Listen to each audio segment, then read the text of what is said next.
Hey guys, what's up? Zero here. It is a fantastic time to be a gamer. Fallout 4, Black Ops 3, Tomb Raider and the new Star Wars Battlefront all released in a single month. I have some serious planning problems on what to play since all of these games are so fucking awesome. Last weekend I had the opportunity to livestream the Star Wars Battlefront Early Access, and here's my short recap on that fantastic weekend.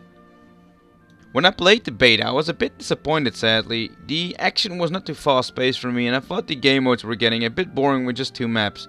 But like I thought it would be, the full game is actually quite the opposite of that. The new Star Wars Battlefront does exactly what you expect it to do.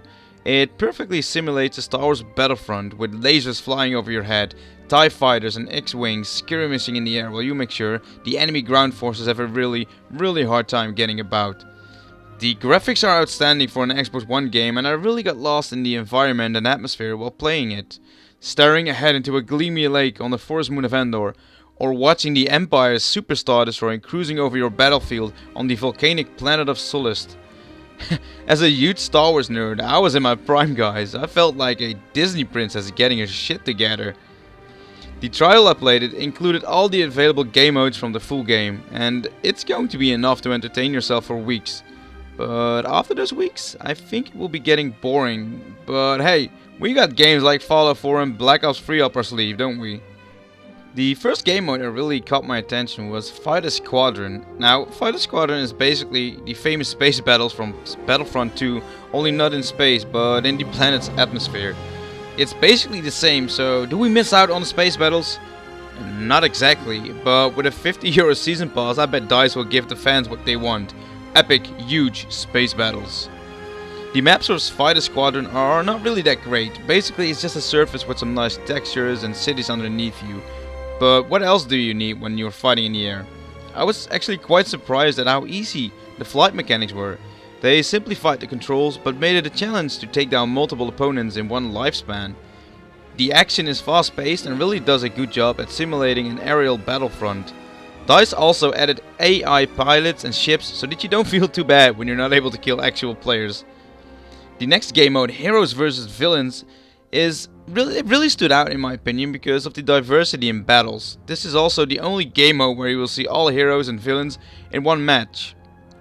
It is really epic. It seemed like every hero has its own counter, like Han Solo is very strong versus Boba Fett, Darth Vader is very strong versus Leia, and Luke versus the Emperor, etc. So yeah, you definitely should be on the lookout for that because it's an awesome game mode. A game mode which I think didn't really do the trick for me was Hero Hunt. In this small 1 vs 8 mode you play or a hero or a squad of soldiers hunting the hero. It was a bit one-sided for me because eventually we all know that the hero will fall before greater numbers.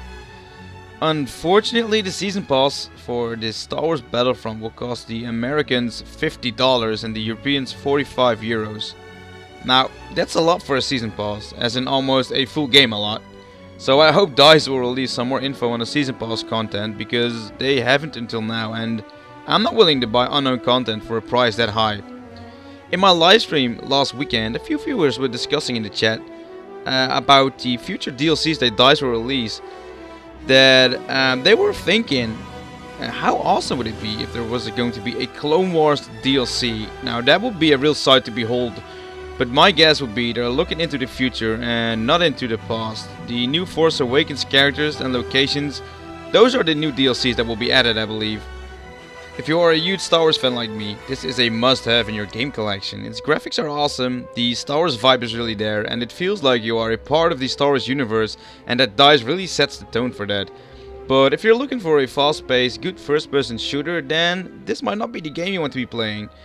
If you want to get lost in beautiful skirmishes on different planets in the universe that you love so much, then it has all you need, guys.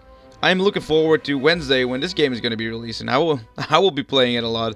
And I hope you guys found this video informative. This was it for me. Thank you for watching. If you liked the video, make sure to subscribe and check out my other media platforms. Stay classy, guys. Zero out.